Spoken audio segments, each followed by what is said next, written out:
Exposition Louboutin, suivez le chausseur. Jusqu'au 26 juillet, Christian Louboutin présente, au Palais de la Porte Dorée, ses plus beaux souliers à semelles rouges en regard d'œuvres d'art et de son musée imaginaire. Enfant du 12e arrondissement de Paris, Christian Louboutin s'est ouvert au monde dans les dédales du Palais de la Porte Dorée. Seul, il y découvre les arts africains et océaniens, les poissons exotiques de l'aquarium tropical. Ses plumes et ses couleurs, ce bois, ses statuettes nourrissent ses collections de souliers depuis près de 30 ans. Mécène du lieu, il y met en scène, avec la complicité d'Olivier Gabet, directeur du musée des arts décoratifs, l'exhibition NIST. Cette exposition de 1300 mètres carrés, la première de Louboutin en France, se révèle accessible et intelligente, riche de sens et d'objets. Et puis quel chausseur est plus populaire que Louboutin, cité dans 120 chansons et au pied de toutes les stars. La visite démarre dans l'escalier d'honneur. Les murs sont tapissés des noms des modèles fétiches du Parisien. Passé l'arche de métal rouge, clin d'œil à l'architecture de la galerie Véro d'Oda où il inaugure sa première boutique en 1991, le spectacle commence. Je voulais parler de mon enfance, de ma famille, dans ce lieu qui m'est cher, confie Christian Louboutin. Tout est mêlé, ma vie personnelle, ma vie d'écolier, ma vie d'adulte, mon travail, mes parents. Mon père était ébéniste, il m'a transmis le goût de l'artisanat mais il est mort à présent, et je ne lui ai jamais dit. J'ai donné beaucoup de crédit à ma mère, peu à mon père, mais mon sens du détail, c'est lui aussi. Face aux vitrines des premières créations, il montre les cicatrices laissées sur ses doigts par les talons de bois sculptés de l'Albertine et de bois doré. Il imite alors Roger Vivier, son mentor, qui lui a appris l'importance de la ligne. Il passe vite sur son expérience chez Charles Jourdan à Romans. Vante le mérite des manufactures italiennes. S'arrête sur les ballerines Love au bout délicieusement carré, première paire vendue. Puis sur des escarpins à boucles de 1993 décorés d'une pensée, hommage à Andy Warhol. C'est sur ce modèle qu'il peint à main levée et au vernis à ongles sa première semelle rouge. Ils avaient 8,5 cm de talons et les femmes les trouvaient trop hauts et pointus. Une saison plus tard, elles voulaient toutes du très haut et du très pointu. Ces codes sont déjà là, les plumes, le bois, l'artisanat, l'innovation. Dans les prémices d'un travail, on lit souvent le futur. Je ne me suis jamais donné de contraintes, c'est ma liberté et elle se ressent dans mon travail. Christian Louboutin. Un palanquin d'argent façonné à Séville et débarrassé de tout signe religieux, décoré de velours brodé, de cierges et de fleurs fraîches, trône en majesté dans la pièce suivante. Un chef-d'œuvre. En lieu et place de la Vierge, le chausseur a installé un stiletto géant taillé dans un bloc de cristal. Quand j'ai démarré, les femmes entretenaient un rapport conventionnel au soulier, il était un accessoire, se souvient-il. Il est devenu un sujet de dévotion, d'adoration. Certaines de mes clientes lui vouent un véritable culte.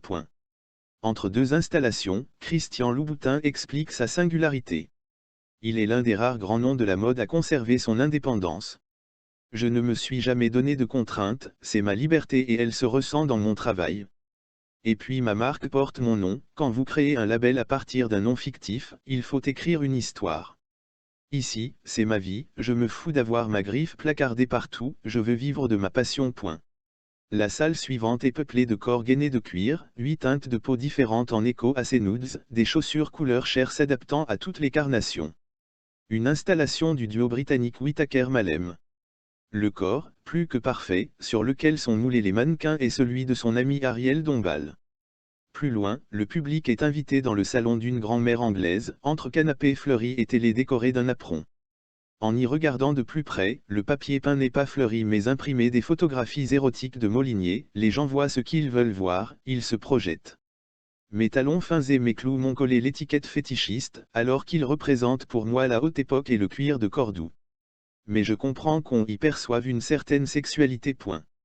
S'ensuit un théâtre boutanais façon cabaret, où sont nichées les chaussures portées, ou inspirées, par des célébrités, Prince, Elton John, Dolly Parton, et le Pop Corridor, dédié au tapis rouge. Enfin, Christian Louboutin s'est amusé à monter, avec ses yeux d'enfant, son musée imaginaire, le long de la mezzanine donnant sur le forum. Il fait cohabiter, sans chronologie ni cohérence, des œuvres diverses et variées qui l'inspirent, couronne en tissu de la reine du Bhoutan, porte-étendard précolombien, photographie d'Avedon et de David Lynch, cape en plume de Marlène Dietrich, pied de marbre de 1855, service à Thé Wedgwood, oiseau empaillé, portrait de cour, sandales de Pierre Hardy. Quand, enfant, je venais dans ce musée, je ne connaissais rien à rien et je ne savais jamais sur quoi j'allais tomber. J'étais juste heureux et surpris. Weinstein déclaré coupable, les réactions de Rose M.C. Gowan, Julianne Moore, Asia Argento. L'ex-magnat de Hollywood a été reconnu coupable d'agression sexuelle et de viol mais a évité une condamnation pour les accusations les plus graves. De nombreuses femmes, dont plusieurs ont accusé le producteur de les avoir également agressées, ont réagi. De nombreuses femmes ont réagi lundi après qu'un jury de Manhattan eut reconnu Harvey Weinstein coupable d'une agression sexuelle en 2006 et d'un viol en 2013. Parmi elles, plusieurs ont accusé le producteur de les avoir également agressées, mais n'ont pu le poursuivre au pénal, souvent parce que les faits étaient prescrits. Voici les principales réactions. Enebel Ashore. Même si nous pouvons espérer un résultat qui apporte la justice absolue, le jury a déclaré Harvey Weinstein non coupable de son viol. Note de la rédaction, nous ne pouvons jamais regretter d'avoir rompu le silence. Parce qu'en confrontant les puissants à la vérité, nous ouvrons la voie à une culture plus juste, libérée du fléau de la violence envers les femmes, a-t-elle indiqué dans un communiqué relayé par le Hollywood Reporter. Rose M.C. Gowan. Je suis fier des femmes courageuses qui ont témoigné. Elles ont mis hors d'état de nuire un monstre. Merci aux procureurs et aux jurys qui ont dit, pas un de plus, a dit l'actrice qui affirme avoir été violée par Harvey Weinstein, sur Twitter. Julianne Moore. Le succès d'aujourd'hui au procès Weinstein est un hommage au courage et à la résilience de celles qui ont brisé le silence et une victoire pour toutes les survivantes d'agressions sexuelles. Note de la rédaction, partout, a estimé l'actrice, membre du mouvement Time Is Up, sur Twitter. Asia Argento. Harvey Weinstein est désormais reconnu coupable de viol, a dit l'actrice qui accuse le producteur de l'avoir violée, sur Instagram.